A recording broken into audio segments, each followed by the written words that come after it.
বিশিষ্ট শিশু সাহিত্যিক ও কবি ভবানীপ্রসাদ মজুমদারের লেখা একটি বিখ্যাত ছোটদের ছোট্ট ছড়া আজ আমি পাঠ করে শোনাচ্ছি।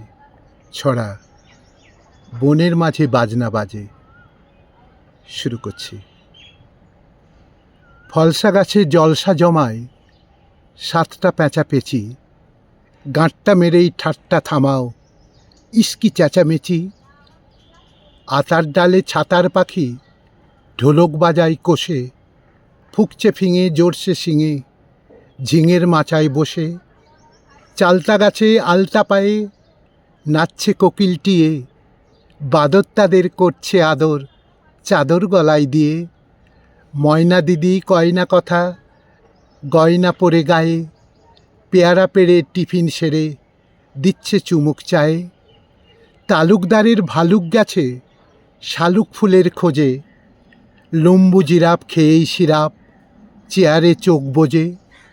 কুকুর কুকুর পুকুর পাড়ে লঙ্কা হলুদ বাটে, 3টে শেয়াল টপকে দেয়াল গাইছে খেয়াল মাঠে।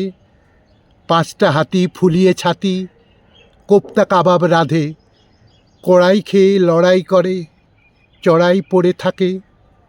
পালকি চেপে শালিক পাখি আসছে মায়ে ঝিয়ে, সুদর্বনের ভোদর ভায়ার আজকে রাতেই বিয়ে। সুদর্বনের ভোদর ভায়ার আজকে রাতেই বিয়ে।